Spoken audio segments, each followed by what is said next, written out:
네, 조금 전 박근혜 전 대통령과 최순실의 국정농단 항소심 선고가 있었습니다. 박 전 대통령은 1심보다 형량이 늘어난 25년, 벌금도 20억 늘어난 200억 원을 선고받았습니다. 이번 항소심 재판의 쟁점, 김광삼 변호사 그리고 이종근 전 데일리안 논설실장, 배종우 세한대 교수와 자세히 분석해 보겠습니다. 세 분 어서 오십시오. 네, 안녕하세요. 예, 이제 김 변호사님, 네. 박근혜 전 대통령 지금 항소심인데요. 형량이 늘었습니다. 24년에서 25년, 벌금도 180억에서 200억으로 지금 늘었거든요. 네네. 이제 그 부분을 이렇게 봐야 할 것 같아요. 일단 그 1심에서 동계스포츠 연계센터 관련된 16억이 있거든요. 예. 그 부분에서 그 범죄 사실에서는 부정한 청탁이 인정되지 않는다고 해서 예. 무죄가 됐거든요. 1심에서는 이게 무죄였었는데. 그렇죠. 근데 예. 무죄가 유죄로 바뀌기 때문에 결국 형량을 선고하는 데 있어서는 유죄가 더 추가가 된 거잖아요. 그렇죠. 그러면 적어도 형량을 높여야 하는데 높이는 범위에 있어서는 제가 볼 때는 좀 최소한도로 높인 것이다. 뭐 1년밖에 높이지 않았고요. 예. 그다음에 벌금이 200에서 180에서 200억 는 것도 이게 16억 유죄가 됐잖아요. 그럼 벌금형도 자연히 높아질 수밖에 없는 거죠. 그래서 예. 1심의 무죄 부분의 일부를 유죄로 변경하면서 결과적으로 당연하게 형량을 조금씩 높였다 이렇게 볼 수 있습니다. 박근혜 전 대통령 사실 항소를 안 했기 때문에 검찰만 무죄가 난 부분에 대해서 지금 항소를 한 거잖아요. 그렇죠. 그래서 뭐 같거나 늘거나 이런 상황이었을 수밖에 없다. 그렇죠. 이제 박근혜 전 대통령 이제 항소를 하지 않았기 때문에 예. 형량 항소는 대부분 두 가지 이유로 합니다. 하나는 양형이 너무 부당하다, 과중하다는 거 하나 또는 예. 뭐 일부분에 대해서 유죄 부분은 사실 오인 또 법리 오해다 해서 항소를 했는데 항소를 전혀 안 했기 때문에 박근혜 전 대통령에게 유리하게 판결을 할 수 예. 있는 그런 항소심은 아니었어요. 그렇기 때문에 형량이 낮아질 가능성은 없었고 단지 무죄 부분에 있어서 일부가 유죄로 됐기 때문에 형량은 더 높아질 수밖에 없었다 이렇게 평가해 볼 수 있습니다. 예. 오늘 뭐 재판 핵심 쟁점 하면은 아무래도 이제 삼성 뇌물 이 부분이었었는데요. 지금 뭐 얘기를 해주셨지만 1심에서 무죄였던 동계스포츠 영재센터 지원 이 부분이 이제 1심과 다르게 유죄가 인정이 됐고 이재용 부회장 승계를 위한 묵시적 청탁이 있었다. 법원이 이렇게 판단을 했거든요. 네. 자, 그런데 좀 헷갈리는 게요. 박근혜 전 대통령 1, 2심 그리고 이재용 부회장의 1, 2심 선고가 각각 이제 같은 사안을 두고 다르게 판결이 지금 나오고 있기 때문에 네. 조금 헷갈리는 부분이 있습니다. 네, 그렇습니다. 어차피 지금 같은 사안이잖아요. 예. 말씀하셨지. 왜냐하면 뇌물을 준 사람과 뇌물을 받은 사람 그 차이입니다. 뇌물을 받은 사람이라고 얘기하는 것은 우리가 박근혜 대통령이나 최순실이고 뇌물을 준 사람은 이재용 부회장으로 우리가 얘기한다면 뇌물을 준 이유나 뇌물을 받은 이유는 같아야 되잖아요. 예. 그런데 지금은 판결이 약간씩 차이가 납니다. 그런데 지금 이재용 부회장의 1심과 2심은 확실히 차이가 나죠. 뭐냐면 이 경영권 승계에 있어서 말씀하신 가장 중요한 건 부정적 청탁이 있었느냐. 그러니까 이게 묵시적 청탁이라는 표현이 이제 새롭게 등장합니다. 저도 사실 묵시적 청탁이라는 말을 그때 처음 이렇게 접하게 됐는데요. 명시적 청탁과 묵시적 청탁. 명시적이라는 건 정확하게 어떠한 것을 집어서. 부탁하는 것. 예. 명목을 딱 이야기해서 예. 부탁하는 것이고 묵시적인 것은 그런 것을 이야기하지 않음에도 불구하고 사실은 그 청탁 내용을 서로 알 수 있었다라는 정황에 대해서 이제 인정을 한 것인데 이재용 부회장의 1심에서는 묵시적 청탁이 있었다라는 걸 인정을 했고요. 2심에서는 부정한 청탁과 묵시적 청탁도 없었다. 개별 명시적 청탁은 물론 포괄적인 묵시적 청탁도 없었다고 표현합니다. 이재용 부회장 2심까지. 2심에서, 그런데 일단 박근혜 대통령의 1심에서도 사실은 이 포괄적 현안에서 보기 어렵다. 그러니까 청탁을 보기 어렵다. 부정 청탁을 보기 어렵다고 표현을 했거든요. 그렇죠. 그런데 오늘 2심에서는 이재용 부회장의 1심과 거의 인식을 똑같이 하고 있어요. 그러니까 이재용 부회장의 1심에서 포괄적인 묵시적 청탁이 있었다고 했거든요. 네. 오늘 그 점을 그대로 인정을 했습니다. 그러니까 포괄적으로 묵시적 청탁이 있었다. 그 안의 내용을 보면 실질적으로 국민연금공단을 통해서 사실은 승계와 관련해서 찬성 결과를 낳을 수 있게끔 지시를 예. 했다라는 것을 인정을 했거든요. 그런 어떤 여러 가지 정황을 다 종합해서 무시적 청탁이 있었다라고 했기 때문에 역으로 지금 이재용 부회장의 대법원의 그러니까 마지막 결정이 어떻게 나올 수 있느냐가 이제 또 초점이 되겠죠. 왜냐하면 이재용 부회장의 2심과 정반대의 지금 시각을 보이고 있는 거죠. 그러니까요. 지금 말씀하신 대로 동계 스포츠 영재센터 지원금 16억 원. 이게 이제 묵시적 청탁이 있었느냐 없었느냐. 지금 박근혜 전 대통령 항소심에서는 이 부분을 유죄로 받고 이재용 부회장 지금 항소심에서는 이 부분을 또 무죄로 받잖아요. 이렇게 다른 상황에서 대법원 선고가 이제 남아 있습니다. 그러면 이재용 부회장 재판에 좀 영향이 있을까요? 어떻게 보십니까? 이재용 부회장 재판에 상당히 큰 영향을 미치죠. 예. 왜냐하면은 지금 16억 2,800만 원이거든요. 이 부분을 박근혜 전 대통령 1심에서는 무죄로 받고 2심에서는 이제 유죄로 받지 않습니까? 유죄로 본 이유는 묵시적인 청탁이 있었다.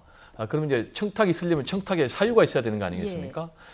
그러면 이제 아버지 이건희 회장이 중병에 들어가면서 경영권을 승계받아야 될 그런 상황이 있었고 경영권 승계받기 위해서 구체적으로 최순실 씨에게 여러 가지 또 박근혜 전 대통령에게도 이렇게 뇌물을 건네갔다. 그리고 예. 당시 청와대에서 민정수석에서 이 부분을 직접 핸들링했다라는 것이 안종범 수석에 의해서 그 수첩에도 다 입증이 됐기 때문에 이런 것들을 근거로 해서 이번에 항소심에서 유죄 판결을 내렸기 때문에 예.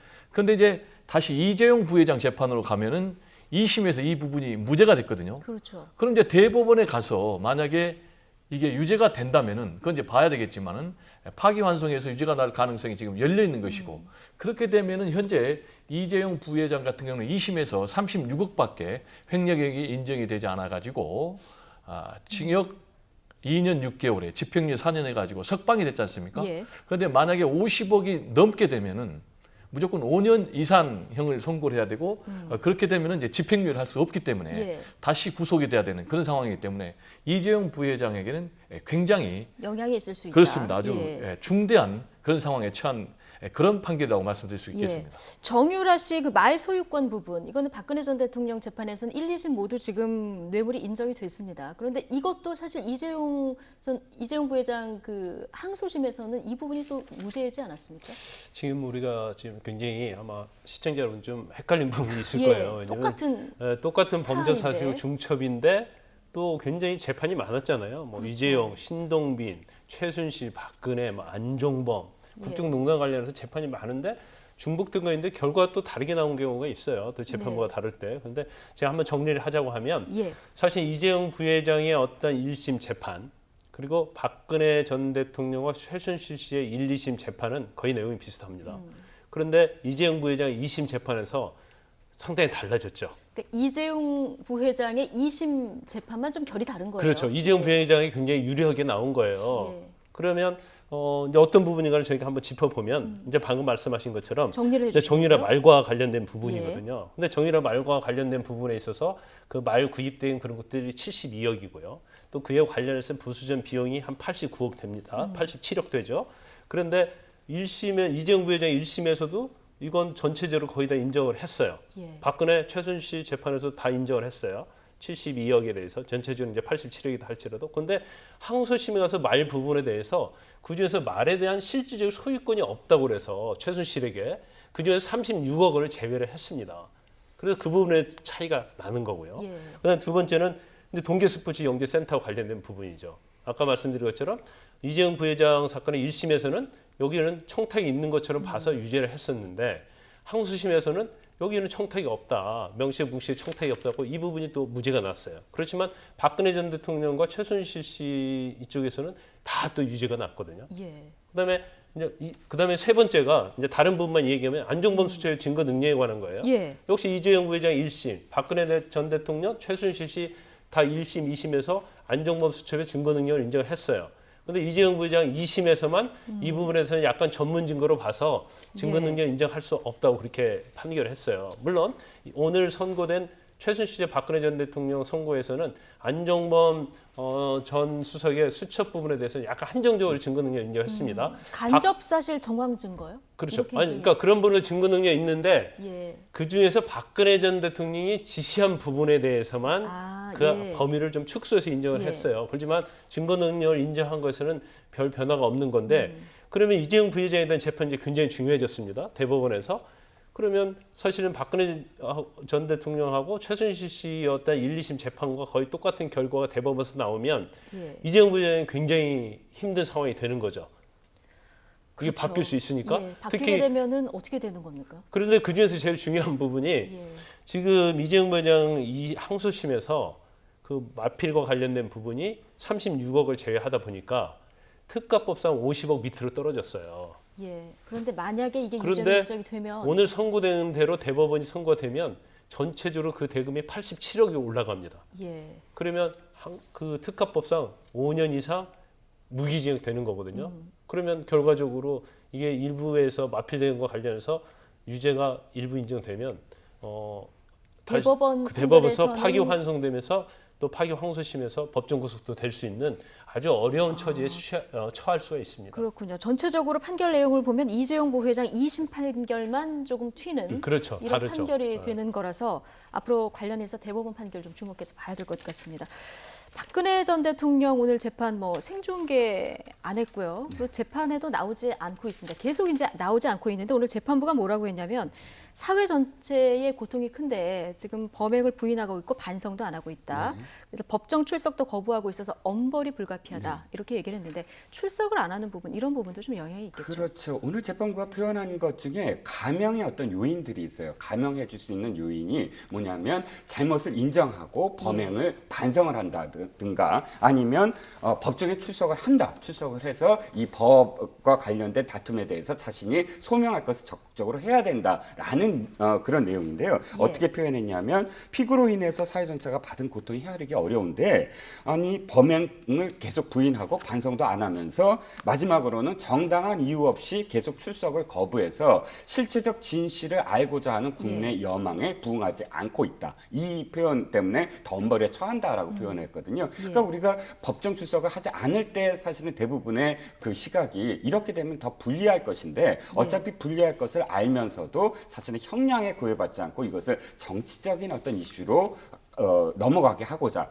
이끌어가고자 법정 출석 안 하는 게 아니냐라고 저희가 바라보지 않았습니까? 역시 어쨌든 그 점도 이번 형량이 높게 이렇게 형량이 판결이 되는데 정확하게 반영이 됐다라고 재판부는 지금 적시하고 있죠. 예. 사실 이 국정농단 관련해서 관련된 기업들이 굉장히 많습니다. 삼성뿐만 아니라 롯데도 지금 관련이 돼 있는 상황인데 지금 K스포츠재단 출연금 70억 원 추가로 요구했다. 이 부분과 관련해서 지금 신동민 롯데그룹 회장 재판이 진행되고 있는데 항소심 결과는 어느 정도 예측을 할 수 있을까요? 지금 오늘 재판 결과로 보면은 어느 정도 예측이 가능한 게 상당히 엄격하게 제3자 뇌물에 대해서 책임을 물었거든요. 그렇다고 보면 신동빈 회장에 대해서도 또 엄격하게 책임을 물을 것 같은데 신동빈 회장 같은 경우는 이제 이미 1심에서 명시적인 청탁이 있었다라고 재판부가 결론 내렸거든요. 명시적인 청탁이라 하면은 롯데 같은 경우는 롯데 월드타워에 다시 면세점을 재입점해야 되는 그런 현안이 있었거든요. 그래서 그 현안을 대가로 해서 70억을 건넸다라는 게 1심의 판단인데 오늘 이제 박근혜 전 대통령 항소심에서 이재용 부회장에 대해서도 묵시적인 청탁이 있었다라고 엄격하게 해석을 했기 때문에 이 부분은 2심에서도 유죄가 있을 것으로 보고요. 제가 이제 박근혜 전 대통령의 이번에 형량이 늘어난 것과 관련해서 좀 말씀을 드리고 싶으면은 재판부가 이 실체적 진실을 규명하는 걸 굉장히 중요하게 얘기를 했지 않습니까? 이거는 전직 대통령으로서 국민에 대한 도리라고 생각을 하는데 이 최순실 박근혜 전 대통령의 국정농단이 심각한 이유는 두 가지 아니겠습니까? 하나는 이제 권력을 사유했다는 것, 그리고 두 번째로는 그 권력을 사유화해서 정경유착을 했다는 것, 이 부분인데 박근혜 전 대통령이 이제 더 나쁜 것은 뭐냐면은 아예 지금 사법 체계를 다 부정하고 있어요. 그럼 이제 모순적인 게 뭐냐면은 박근혜 전 대통령은 현재 대통령이 될 때는 자신이 대한민국의 법에 의해서 대통령이 됐거든요. 그런데 이제는 철저하게 그 대한민국의 법 자체를 전직 대통령으로서 부정하고 있기 때문에 이 부분에 대해서 재판부가 엄격하게 책임을 물은 것이 아닌가 이렇게 생각이 됩니다. 예.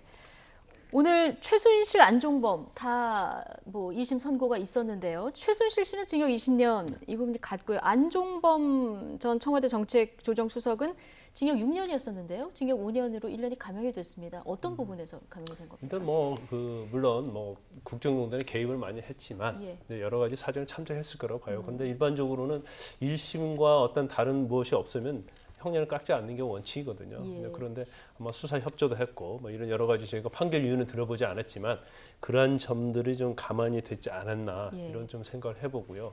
그다음에 그럼 이제 대법원 얘기를 한번 해보자고 하면 제가 볼 때는 이제 박근혜 전 대통령은 상고하지 않을 겁니다. 그리고 어차피 이제 상고할 수도 없죠. 예. 그리고 최순실 씨는 이제 안종범 그리고 검찰은 상고를 할 가능성이 크다고 봐요. 그러면 이 대법원은 어떻게 진행이 될 것인가. 그런데 범죄 사실이 굉장히 많습니다. 그리고 법리적인 다툼이 있는 것도 상당히 많아요. 근데 제가 아까 말씀드린 것처럼 이재용 부회장의 2심 재판과는 다른 재판은 거의 비슷하다고 했는데 비슷한데 다른 부분도 상당히 있어요. 그러니까 금액 같은 데서 조금씩. 그렇죠. 이익을 어느 범위로 볼 것인가, 뭐 처분 권한이 있는지 없는지 그런 논점은 굉장히 많기 때문에 저는 개인적으로 볼 때 이제 대법원 가면 거기에서 그냥 확정되지 않을 거라고 봐요. 이건 분명하게 파기환송될 것이다. 어떤 계산에 있어서 잘못 아니면 법리적인 면에서 좀 다른 부분 또 유죄가 무죄, 무죄가 유죄 이제 그런 부분에서 아주 자잘한 면에 있어서도 대법원 판단이 좀 달라질 수 있는 부분이 상당히 있기 때문에 결국은 파기환송돼서 결국 고등법원에서도 재판을 하게 되는 그럴 가능성까지. 그런 상황이 거의 뭐 올 확률이 크다. 저는 그렇게 예. 봅니다. 대법원 판결을 굉장히 주목해서 봐야 되는 이유가 여기에 있는 것 같습니다. 자, 어제 또 이 판결이 굉장히 지금 주목이 됐었는데요. 문재인은 공산주의자라고 발언해서 대통령의 명예를 훼손한 혐의로 기소됐었던 고영주 전 방송문화진흥회 이사장이 1심에서 무죄를 선고받았습니다. 지금 논란이 많은데요. 먼저 그 논란이 됐었던 고영주 전 이사장의 당시의 발언 먼저 들어보고 얘기 나눠보겠습니다. 문재인 씨가 공산주의자를 신봉하는 자, 즉 공산주의자는 이미 확실하다고 판단하지 않을 수 없다라고 결론을 내리고 이것을 법정에 제출을 합니다. 그러면 이 의견서를 이사장님 이름으로 제출했기 때문에 이사장님 편에도 이것과 같다고 봐야 되는 것이죠? 제가 문재인 전 대표가 공산주의자라고 확신한다고 했던 그 주장이 상당한 이유가 있다는 것을 입증하는 증거로 저희가 제출한 겁니다. 문재인이 공산주의자고 대통령이 되면 우리나라는 적화되는 게 시간 문제다라고 얘기를 하셨잖아요. 예. 문재인 대통령께서 평소 소신대로 했으면은 적화되는 길을 갔겠죠. 예, 그럼 우리 전직 대통령 한 분은 변형된 공산주의자 맞습니까? 그리고 저는 그렇게 박정희 생각을 대통령은 했습니다. 네. 자, 저 발언을 들어봤습니다. 이거 말고도 이제 강연, 어떤 그 보수단체 강연장에서 강연을 할 때도 이제 문재인은 공산주의자다 이 발언을 한 것을 저희가 예전에 본 적이 있는데 자, 여기서 지금 고영주 전 이사장이 하는 공산주의자, 제가 생각하는 거, 김광산 변호사 생각하는 거, 그리고 배 교수님, 이 전 실장님 생각하는 공산주의자 다 다른가요? 어떻게 보십니까? 이제 그런 이유 때문에 예. 이번에 1심 재판부가 무죄 판결을 내린 것 같아요. 그 중에 하나인데 2심 재판부가 이제 크게 보면은 세 가지 이유로 무죄 판결을 내렸어요. 하나는 공산주의자라고 분명히 표현하는 건 맞는데 악의적이거나 어떤 모욕을 주기 위한 예. 그런 것은 아니다라고 이제 해석을 하는 게 하나 있고 그리고 이제 두 번째로 말씀하신 것이 공산주의자라고 하는 그 개념과 관련해서 북한에 대해서 유화적인 태도를 취하는 사람 또 공산주의자라고 볼 수가 있고 굉장히 범위가 넓기 때문에 특정하기가 어렵다라는 것이 이제 두 번째 이유고요. 예. 그리고 세 번째 이유는 따라서 이 공산주의자냐 아니냐라는 이런 논란은 법정에서 판단을 내리기보다는 예. 공론의 장에서 결론을 내려야 된다. 즉 한마디로 굉장히 표현의 자유를 넓게 인정한 것이거든요. 예. 그런데 이제 우리가 공산주의자라는 그 표현 자체를 가지고 유무죄를 가름하기보다는 어떤 맥락에서 했느냐가 굉장히 중요한 것 같아요. 그 단어보다는 텍스트에서 어떤 네. 텍스트에서 굉장히 중요한데 이분 같은 경우는 분명하게 아까 말씀하신 대로 친박계 보수단체 신년 모임에서 얘기를 하기를 문재인 전 대통령, 이제 문재인 대통령 당시에는 대선 후보였거든요. 예. 그 이후인데 이 후보가 공산주의자인데 이런 사람이 대통령이 되면은 대한민국이 적화되는 것은 시간 문제다라고 예. 얘기를 했거든요. 그럼 이제 이렇게 되면은 문재인 대통령이 만약에 공산주의자라고 한다면은 지금 우리는 공산주의자가 대통령이 대한민국이 되고 또 대한민국이 적화가 된다라는 그런 부분에 대해서 과연 이게 모욕을 하는 것이 아닌지 명예훼손을 하는 것은 아닌지라는 부분에 대해서 지금 굉장히 논란이 일고 있는 그런 상황입니다. 지금 김경진 판사의 판결문을 보면은 공산주의는 포괄적인 개념이기 때문에 다수의 국민이 이론의 여지 없이 받아들일 수 있는 공산주의 개념이 가능한지 의문이다. 그러니까 이론의 여지가 있을 수 있다는 건데요. 지금 말씀하셨지만 뒤에 적화되는 게 시간 문제다 이런 얘기도 같이 나온 상황에서 이종문 전 실장님 어떻습니까? 이 공산주의자를 다른 의미로 좀 받아들일 수 있는 부분일까요? 아니 이를테면 저는 이제 이 판결문에 나와 있는 그대로만 이해한다면 우리가 공산주의를 개념화해서 설명을 할 때 사실은 굉장히 여러 시각으로 이야기할 수 있는 부분이 있지 않겠습니까? 예를 들어서 정치학적으로 얘기했을 때 공산주의 또는 경제학적으로 얘기했을 때 공산주의 또는 거기에 이제 인문학적으로 사실 공산주의를 또다시 이야기할 수도 있고 그러면 공산주의를 이야기할 때 각기 다른 시각으로 이야기할 수 있다. 그럼 포괄적 개념으로서 굉장히 여러 가지 시각이 있을 수 있다라는 것은 학문적 개념이다라고 저는 생각을 합니다. 그런데 우리가 보통 판결에서 명예훼손이냐 아니냐에 대한 어떤 지금 혐의 아닙니까? 그러면 그 아까 말씀하신 부분을 다시 저도 이제 동감하는 부분이 어떤 상황에서 그 앞뒤로 어떻게 이야기했느냐가 사실은 그 공산주의라는 발언을 뭐 이렇게 개념화해서 이야기했다기보다는 우리가 통상적으로 상식적인 한에서 어떤 사람을 공산주의라고 부를 때 그것을 어떻게 여길 수가 있냐 나머지 사람들이 그런 어떤 그 시각으로 이걸 바라봐야 되지 않느냐라는 말씀이신 것 같은데 사실 당시에 어떤 표현이 앞에 있었냐 하면 이 고용주 이사장이 공안검사였어요. 그런데 공안검사 시절에 노무현 정부가 되니까 자신이 계속 핍박을 받았다. 그런데 핍박을 한 주체가 누구냐면 문재인 후보였다. 그래서 문재인 후보로부터 나는 이렇게 그 핍박을 받은 사람이다라고 이야기하면서 문재인 당시 후보, 그러니까 전 후보죠, 전 후보를 공산주의자다 이런 어떤 맥락이 좀 있어요. 그렇다면 이것이 공산주의라는 어떤 정말 포괄적 개념에 대해서 이야기한 것인지 아니면 그것을 명예훼손의 어떤 의도가 있는 것인지에 대해서는 사실 판사가 좀 더 그 상황에 대한 어떤 이 참작을 했었어야 되지 않나라는 생각을 좀 합니다. 예.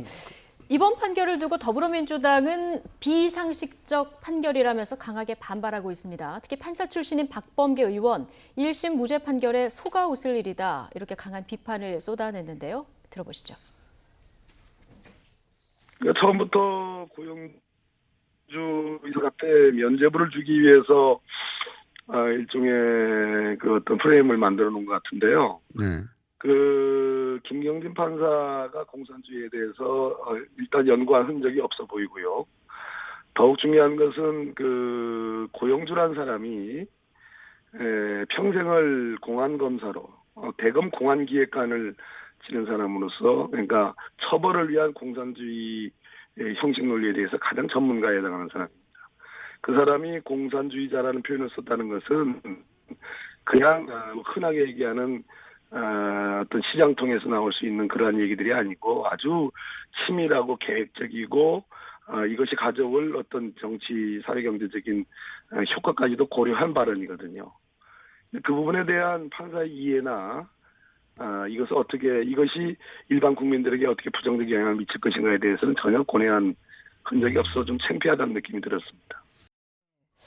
판사 출신 박범계 의원 좀 창피한다는 느낌이 들었다 이렇게 얘기를 했는데요. 검사 출신이신 김광삼 변호사님 의견을 좀 들어보죠. 그런데 이제 공산주의라는 개념을 뭐 포괄적 개념, 애매모호한 개념, 근데 전혀 그렇지 않아요. 특히 왜냐하면 우리나라는 자유민주국가인데 자유민주국가 대비되는 개념으로 쓰는 거거든요. 그러니까 어떤 뭐 학술을 해야지 그런 데서 그런 얘기를 한다면 이해를 할 수가 있겠지만 그렇지 않다고 보고. 그다음에 문재인 대통령은 정치인이잖아요. 근데 한국 정치인에게 공산주의라는 굴레가 쓰여지면 정치할 수 있습니까? 우리나라에서 살기 굉장히 어렵죠. 그러니까 이건 공산주의라고 하는 것 자체는 지금 판결에는 뭐 악의적인 뭐 모함이나 인격적인 모멸감을 주려는 의도가 보이지 않다. 그 시민이 자유롭게 표현할 어떤 권리다 이렇게 얘기하고 있는데 저는 그렇지 않다고 봐요. 일단 공산주의라는 개념은 국민이 바라보는 시각에서는 개념이 너무 뚜렷합니다. 이건. 예. 그다음에 이 사람이 되면 우리나라가 적화되는 것은 시간 문제다 이렇게 얘기하고 있는데 과연 이게 상식적 차원에서 수긍할 수 있는 얘기는 전혀 아니거든요. 그래서 저는 아까 뭐 박범계 의원이 표현한 그런 표현을 쓰지 않겠습니다만은 이제 법리적으로 봐도 이 판결 자체는 상당히 이제 문제가 있다고 봐요. 저는 뭐 평소에도 약간 뭐 상식에 납득되지 않는 판결이 나와도 존중한다는 그런 입장을 고수를 했었는데 사실 이 판결은 도저히 이해할 수가 없는 그런 어떤 법 상식적인 측면에서 보면 저는 뭐 이해할 수 없다고 보고요. 그다음에 이게 또 2015년 1월에 이제 이 부분에 대해서 문재인 대통령이 형사고소와 민사를 같이 진행을 했거든요. 근데 그때는 이건 명예훼손에 해당된다고 그래서 그 유자료를 3천만 원을 지급하라는 1심 재판 판결이 있었거든요. 그리고 지금 항소심이 진행 중인데 그런데 저희가 보통 실무에서 다루는 이러한 사건들 전체적으로 보고 보더라도 이게 과연 명예훼손이 되지 않는다는 것은 상당히 좀 납득할 수 없는 그런 부분이 있어요. 그래서 이제 항소심에서 이 부분에서는 저는 뭐 변경될 가능성이 아주 크다 이렇게 봅니다. 예. 박범계 의원이 트럼프도 그렇게 따지면 공산주의자냐 이런 얘기도 했었는데 어쨌든 말씀대로 법원 판단은 물론 존중돼야 합니다만은 이 공산주의자를 다르게 해석할 수 있느냐 국민들 사이에서는 이 부분이 좀 의아하게 좀 남아있는 이런 상황입니다. 그런데 지금 법원을 우리가 국민의 최후의 보루로 볼 수 있을 것이니까 이 부분에 대해서 국민들이 좀 이렇게 의아한 눈길로 쳐다보고 있는 것도 사실 맞는데 요즘 까도 계속 의혹이 나오고 있다고 해서 양파승태 뭐 이런 별명까지 좀 나온 상황입니다. 양승태 전 대법원장 사법부 얘기를 좀 해보겠습니다.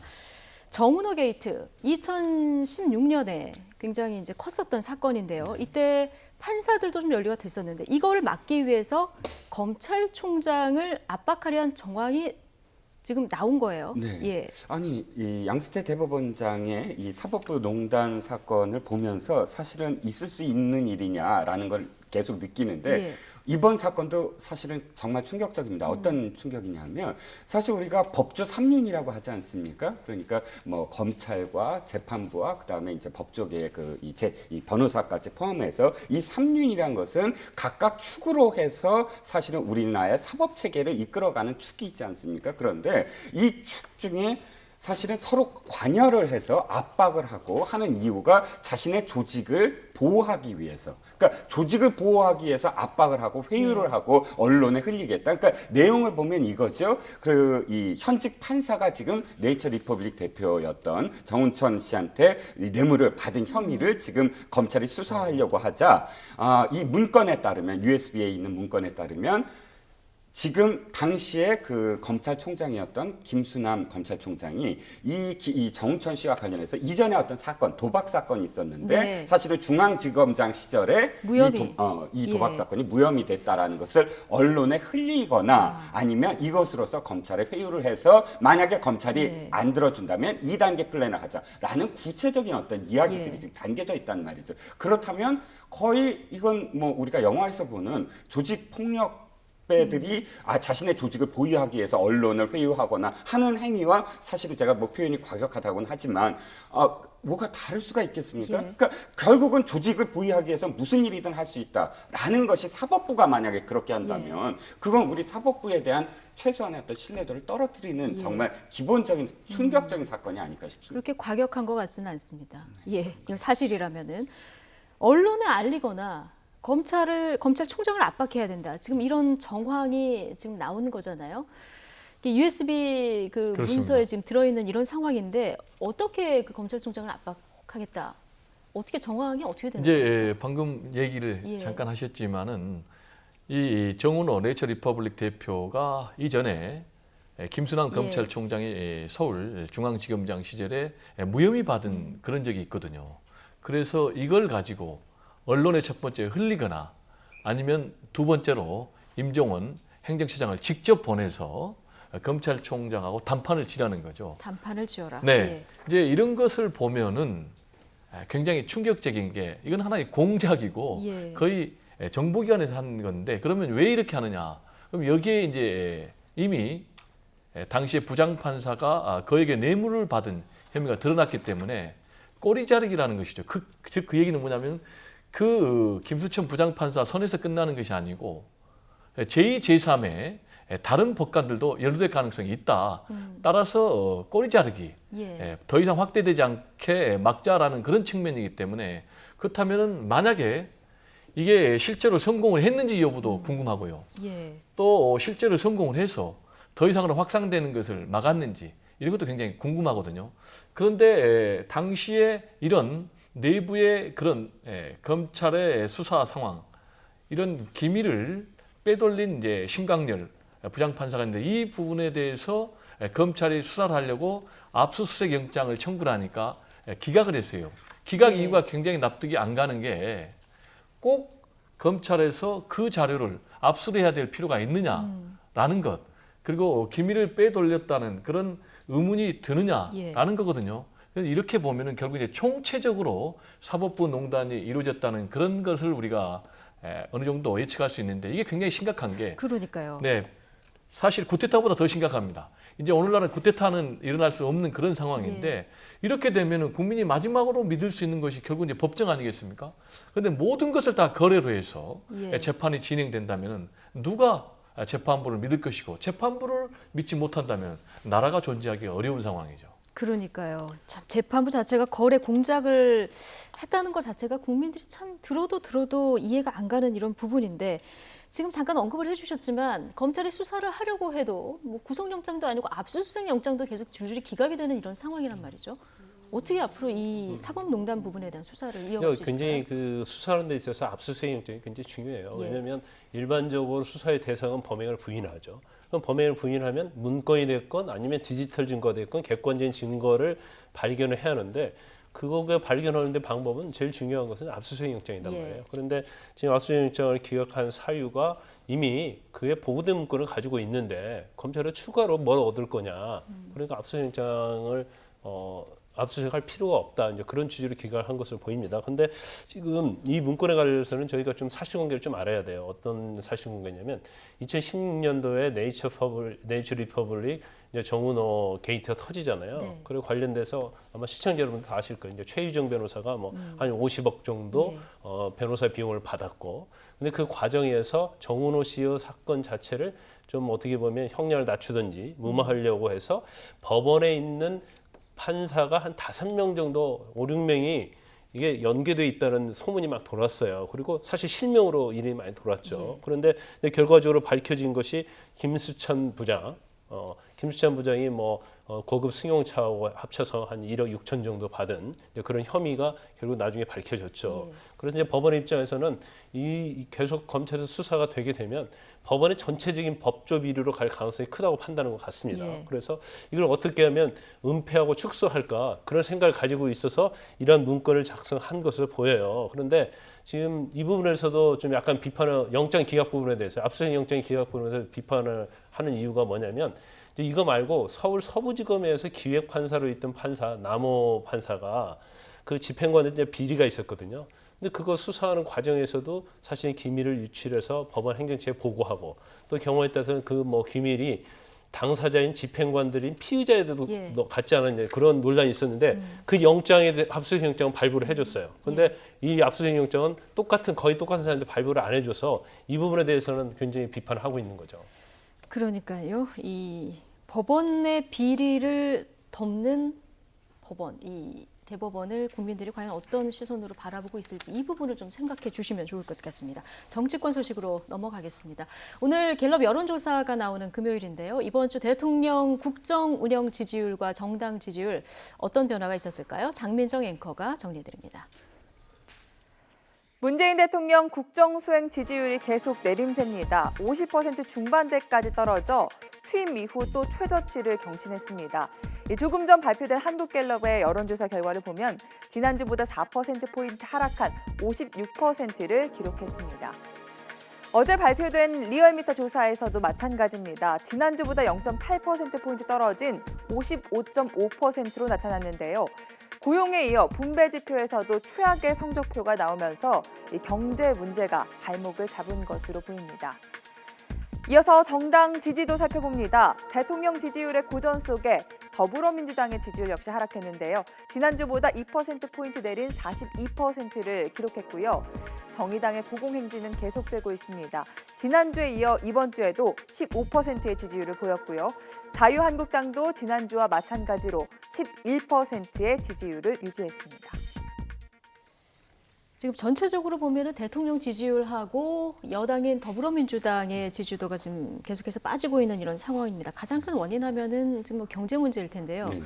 지금 고용쇼크에서 어제 소득 분배 이 지표가 발표가 됐는데 10년 만에 이것도 지금 최악입니다. 네, 그게 굉장히 아픈 지금 대목일 예. 거예요. 저희 일주일 전 기억하시죠? 저희가 똑같은 시간에 이 갤럽 조사에 대해서 2%포인트가 올랐잖아요. 반등을 했다. 58%에서 그치 예. 지난주에서 60%로 올랐을 때 이유를 저희들이 서로 이야기할 때 그 주에 있었던 8.15 경축사 때문이다. 경축사에서 네. 170조 원 발언도 하시면서 이제 한반도에 대한 어떤 그 이슈가 2%포인트를 끌어올렸다라고 예. 저희가 이야기하지 않았습니까? 그런데 그 다음 주, 그러니까 오늘 결론이 4%포인트가 갑자기 또 내려버렸어요. 그건 무슨 의미냐면 한반도에 대해서는 아직도 지금 이 3차 정상회담이 있잖아요. 그리고 또 폼페이오가 지금 미국을 방문하고 이산가족 상품이 이어지고 있어요. 그러니까 이 세 가지 요인은 계속 좋은 어떤 요인으로 지금 작용을 했어야 되는데 그 요인이 지금 어떤 요인 때문에 지금 완전히 멈춰버렸다는 거예요.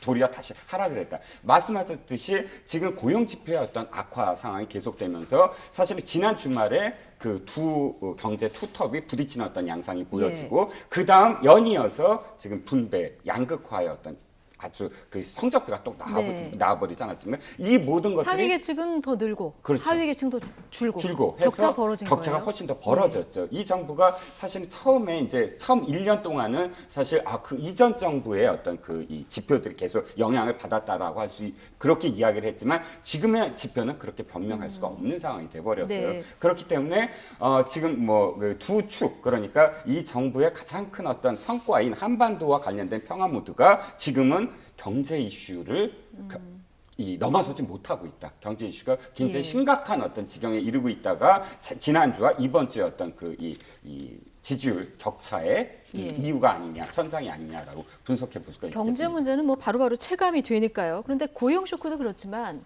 분배 쇼크는 사실 현 정부가 분배에 더 많은 그 방점을 찍고 있기 때문에 이 부분이 더 조금 뼈아픈 지점이 아닌가 싶습니다. 네, 이제 고용 그리고 분배 이 두 가지가 현 정권에 다 중요하죠. 예. 현 정권은 이제 일자리 정부를 표방하고 나섰기 때문에 일자리가 줄어든다는 것은 현 정부로부터는 굉장히 명분이 없는 아픈 대목인데요. 지금 소득주도 성장의 근본적인 배경이 뭐냐면은 우리 사회가 너무나 양극화되고 있다. 이렇게 양극화되면은 앞으로 대한민국의 경제가 더 성장할 수 없다. 따라서 경제 민주화를 이뤄야 되고 그러기 위해서는 저소득층의 소득을 올려주고 또 그래서 일자리를 만들고 그래서 내수를 진작시키고 그래서 다시 경제를 성장시키다라는 이런 선순환인데 지금 고용 쇼크에 이어서 분배 쇼크까지 나와버렸거든요.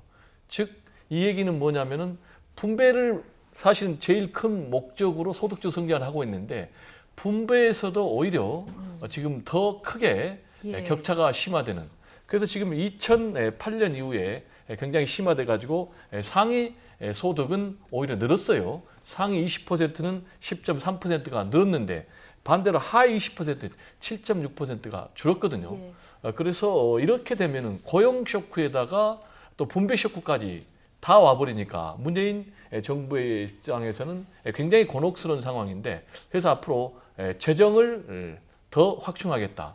그리고 또 규제를 혁신하겠다라는 이제 두 가지 해법을 가지고 펼쳐 나가는데 기본적으로는 시간이 좀 더 걸리겠지만은 먼저 가장 중요한 것은 경제 투톱인 지금 김동연 부총리 그리고 장하성 실장이 서로 이 처방에 대해서 이견을 보이는 그래서 국민들이 굉장히 불안하게 하고 있는데 이 부분에서도 일관된 목소리를 좀 낼 필요가 있다라는 말씀 드리고 싶습니다. 예, 말씀하신 대로 국민들 입장에서 그 부분이 정말 더 불안한 이런 부분인데 일면 김앤장 갈등이다 이렇게 지금 부르고 있죠. 언론과 야권이 그런데 실제보다 조금 더 이제 부풀려서 이렇게 방송을 하고 있는 것이 아니냐, 보도를 하고 있는 것이 아니냐 이런 뭐 시선도 있는데요. 이에 대해서 정두원 전 의원 문제의 본질은 두 사람의 갈등이 아니라 대통령의 문제다 이렇게 꼬집었습니다. 자, 이에 강훈식 더불어민주당 의원의 인터뷰 내용까지 같이 들어보시겠습니다. 사실 본질은 김앤장의 갈등이 아니고 대통령의 문제죠. 그러니까 대통령이 지금 소득주도 성장 기조를 이제 처음부터 유지를 해라 해서 지금까지 온 거잖아요. 그러니까 장하성 실장은 수석으로서 저 실장으로서 그거를 갖다가 지켜내야지 되는 입장이고 김동연 부총리는 현실 이제 경제를 담당하면서 책임을 져야 되는 입장인데 사실은 이술의 양박기처럼 이 두 분이 다 우리나라 지금 현재 대한민국의 경제를 책임지고 있는 건 사실입니다. 두 분 다 잘 돼야 되는 것이고 공정경제, 소득주도 성장, 혁신성장이 다 맞물려야지. 그래서 이것이 이견으로만 비춰지는 것 이게 뭐 언론의 아까 책임 또 야당의 책임 뭐 이렇게 말할 수도 있습니다만 당사자들도 한번 생각해 볼 부분은 있습니다. 네. 정두원 전 의원의 지적에 대해서 어떻게 보십니까?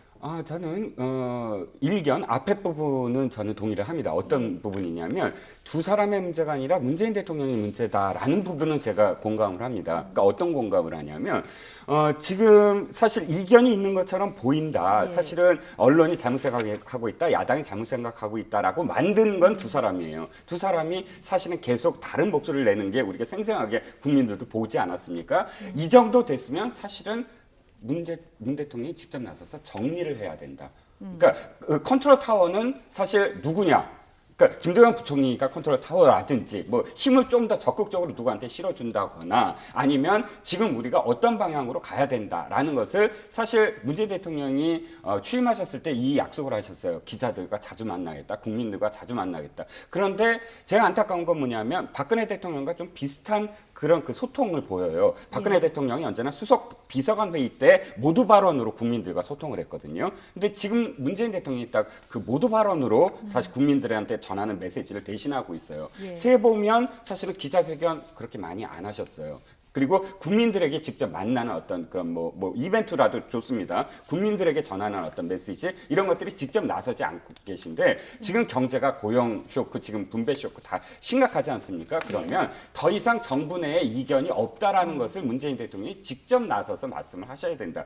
그것이 비록 소득주도 성장이든 혁신 성장이든 그것은 사실 이 정부가 책임질 일이고 무엇이 옳다 그르다라는 논쟁을 떠나서 무엇이든지 간에 지금은 문재인 대통령이 정리를 해야 된다. 두 사람한테 맡겨서 두 사람이 손붙잡는 어떤 이벤트라든지 혹은 겉으로 보이는 것이 아니라 이런 대통령이 게 나설 때다. 문재인 대통령이 저는 교통 정리를 해야 될 시점이 아닌가 싶습니다. 자, 이런 상황에서 야당인 자유한국당 계속해서 정부의 소득주도 성장에 대한 강한 비판을 하면서 장하성 실장의 책임론을 계속 강조를 하고 있습니다. 김무성 의원은 어제 세미나를 열어서 굉장히 강한 비판을 쏟아냈는데요. 김용태 의원 발언까지 같이 들어보시죠. 국민들의 지갑을 채워주겠다고 하면서 대통령에 당선된 문재인 대통령 정부가 오히려 각종 부담금과 세금 인상으로 국민의 지갑을 지금 털어가고 있습니다. 현 정부에서 성장하는 것은 세금뿐이다 이런 말까지 나오고 있습니다. 빈부격차 확대 즉 양극화가 전 정권에 비해서 훨씬 더 심해지고 있습니다. 경제를 이렇게 엉망으로 만든 문재인 정권의 경제 총책임자인 장하성 청와대 정책실장 등 경제팀은 당장 물러나야 한다고 주장합니다. 소득주도 성장 3인방 장하성, 김수현, 홍장표의 퇴진 옵션은 이 수십조의 돈이 허공으로 그냥 사라질 겁니다. 아니, 허공으로 사라지는 것을 넘어서 대한민국 경제를 나락으로 떨어뜨릴 것입니다. 이것이 바로 소득주도 성장의 파국이고 시장의 반격입니다. 네. 경제 투톱은 지금 장하성 실장하고 김동연 부총리인 건 맞는데 지금 보수야당, 특히 한국당에서 나오는 얘기를 들어보면은 장하성 실장의 책임론에 조금 더 방점을 찍고 있는 것 같습니다. 네, 이제 한국당에서는 장하성 실장을 인사조치하라 하는 것 아니겠습니까? 왜냐하면 소득주도 성장을 내세우고 있기 때문에. 근데 반대로 또 심상정 전 대표를 비롯한 이제 정의당에서는 김동연 경제부총리에게 확실하게 하라고 하고 있거든요. 왜냐하면 김동연 경제부총리는 아시는 것처럼 성장, 그래서 혁신 성장을 강조하고 있지 않습니까? 그래서 지금 야당에서도 자신들의 입장에 따라서 다 다른데 지금 이럴 때일수록 청와대가 중심을 잡아야 됩니다. 이 얘기는 무슨 얘기냐면은 지금 강한 대통령, 강한 청와대에 대해서 문제 제기를 하는데 이것 자체는 문제가 없습니다. 왜냐? 청와대가 확실하게 중심을 잡아야 되거든요. 그래서 국정의 철학, 국정의 운영 기조에 대해서는 큰 방향을 주고 그리고 내각과 청와대가 서로 끝장 토론해서 확실한 방향을 잡아야 되는데 이 두 사람이 지금 공개적인 자리에서 이견을 보이니까 이런 문제가 됐거든요. 예. 지금 이제 소득주도 성장의 효과가 한 달 만에 두 달 만에 나올 것은 아니거든요. 그래서 이미 이제 이낙연 부총리도 보완할 필요는 있겠다라고 얘기를 했기 때문에 청와대가 좀 중심을 잡아서 경제 투톱이 일관된 하나의 목소리, 처방을 좀 낼 필요가 있다. 이런 말씀을 드리고 싶습니다. 어쨌든 말씀하신 대로 진보야당은 김동연 부총리의 책임론에 조금 더 방점을 찍는 이런 모습인데요. 심상정 정의당 의원 두 경제수장 중에 이제 김동연 부총리를 향해서 어제 목소리를 굉장히 높였습니다. 국회에서 두 사람 간 설전이 있었는데 잠깐 보고 다시 오시죠. 저는 뭐가 문제냐고 보냐면 소득주도 성장을 내걸고 집권을 했는데 주무 책임자가 확고한 의지를 가지고 결과를 내는 게 중요하다고 봐요. 지금 야당들이 기승전 최저임금 인상이에요. 그런 데 대해서 자신 있게 장관으로서 소신을 이야기를 해야 될 거 아니에요. 갈팡질팡하니까 정치 공세가 더 강화되고 있다고 저는 보거든요. 그리고 소득주도 성장에 대해서 소신도 흔들리는 것 같고 이런 모습을 보여주는 게 저는 문제다. 저는 갈팡질팡한 적은 없다고 생각을 하고요. 제가 뭐 능력이 부족한 점은 있을지 몰라도 소신에 대해서는 변함없이 일을 했다고 생각을 합니다. 소득주도 성장의 그 여러 가지 얘기에 대해서 저도 기본적으로 동의하지만 또 좀 다른 생각도 있습니다. 답변 태도가 여러 오해를 준다고 보는데요. 지금 정부가 그것밖에 한 게 없잖아요.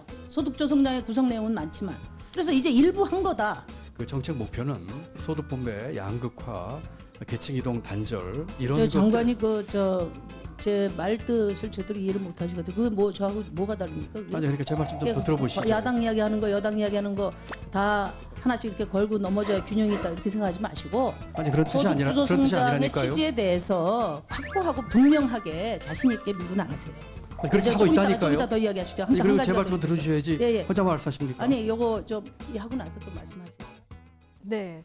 소신 없다 심상정 의원 지적에 지금 김동연 부총리 굉장히 발끈하는 이런 표정을 봤습니다. 정의당 입장에서는 뭐 일반적으로 어떤 정책 기조도 그렇고요. 약자, 소득 주도, 그다음에 공정 경제 이런 게 방점이 있지 않습니까? 그런데 지금 외부적으로 나오는 것은 장하성 실장은 마치 소득주도 성장용 공정 경제 거기에만 방점이 있는 것을 보이고 김동연 부총리 같은 경우는 혁신 성장을 하려고 하는데 눈치 봐서 못하는 것처럼 이제 그런 것이 있기 때문에 아마 심상정 의원이 그 부분을 좀 약간 분명하게 하면서 제압을 하려고 하는 그런 의도가 좀 보이는 것 같아요. 그런데 사실 소득주도 성장론 자체가 이제 이번 정부 또 그리고 대통령의 공약이어서 밀고 나가는 건 좋은데 이제 과연 이게 일시적인 이제 성장 투인이 아니냐 그 부분을 좀 봐야 한다고 봅니다. 그런데 일단 뭐 많은 돈을 투입을 했는데 결과가 좋아지지 않다 하더라도 어느 정도 이게 평행선을 유지하는데 그렇지 않고 떨어졌거든요. 거기에 대한 비판이 있을 수밖에 없고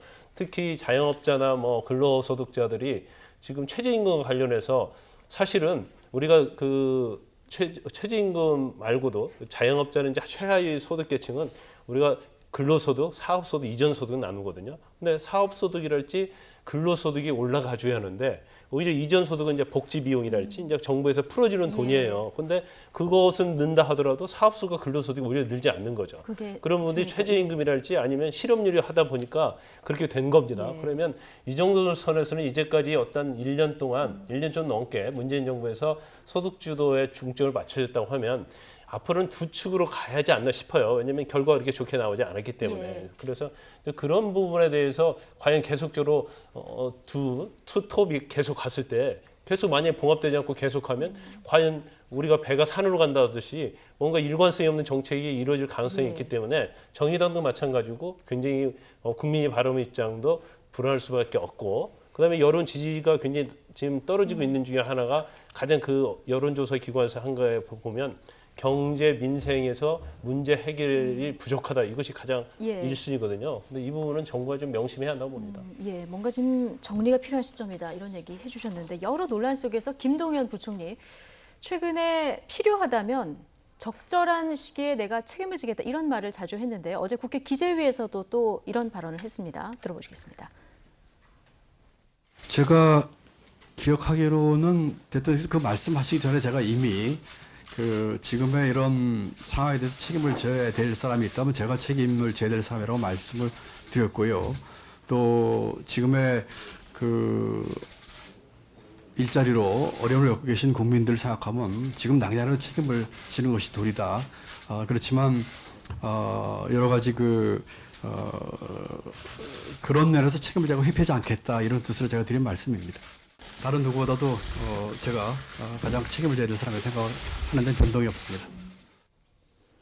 네, 내가 책임을 져야 될 사람이다. 필요하면 내가 책임을 지겠다. 이런 얘기를 여러 차례 했는데 사실 오늘 한 언론의 보도에 따르면은 김동연 부총리가 실제 지난 주말에 대통령에게 사의를 표명했다. 이런 보도가 나왔습니다. 물론 청와대에서는 그런 적 없다 이렇게 강력하게 부인을 하고 있는데 이런 보도가 이렇게 나오는 것으로 봐서 갈등설이 아직 남아있다 이렇게 볼 수 있을까요? 일단 만약에 그 보도가 사실이라면 김동연 부총리는 사실은 진짜 사퇴할 의사가 있다, 책임을 질 의사가 있다면은 사실 설득을 했을 거예요. 예. 임명권자를 내가 책임을 지는 게 도리다. 내가 나를 나감으로써 이거 상황을 정리를 하자. 그런데 상황 부인하고 또 그 사실이 어떤 그 이후에 계속 이렇게 직위를 수행하시는 걸 보면.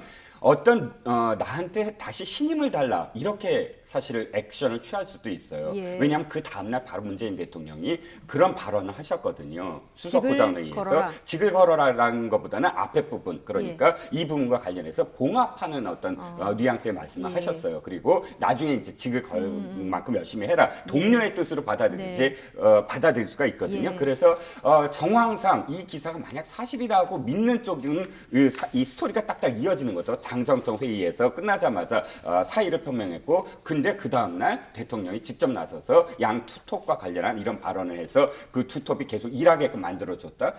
그런 어떤 정황을 보고 만약 그렇다면 김동연 부총리한테 힘을 좀 실어준 게 아니냐 도리어. 그래서 김동연 부총리가 발언한 것이 내가 책임이 있다는 건 나한테 권한이 있다. 이렇게 해석할 수 있다. 권한이 있다. 이렇게 해석할 수도 있다. 일단 청와대는 경제 투톱 유임하겠다. 뭐 이런 입장인 것 같다. 이제 언론 보도들을 종합해 보면 이런 느낌이 드는데 다음 주쯤이면 이제 중폭 개각이 예상이 됩니다. 대상이 어떤 사람들이 포함될 거라고 보십니까? 지금 말씀하신 대로 개각의 요인이 생긴 거죠. 예. 왜냐하면 계속해서 지지율이 하락하고 있기 때문에 개각을 통해서 국면 전환해야 되고 그래서 빠르면 이제 다음 주쯤 개각을 할 건데 폭이 어느 정도 되냐? 중폭의 개각 예상이 돼요. 한 서너 명 정도 된다는데 그럼 이제 개각을 단행할 때는 구체적인 근거가 있어야 되는데 장관들에 대해서 성적을 매긴 평가가 있다고 그래요. 그래서 그중에 지금 낮은 평가를 받은 그런 장관들이 낮은 평가를 받은 낮은 평가를 받은 장관이 이제 여성부 장관 그리고 고용노동부 장관, 환경부 장관 공교롭게 다 여성이네요. 그래서 이분들이 거론이 되고 더 나아가서는 국방장관. 국방장관은 이제 경질과 유임이 엇갈리는데 아시는 것처럼 지난번에 하극상 논란이 있었고 또 기무사 개헌 문건 보고 부실 문제가 있었지 않습니까?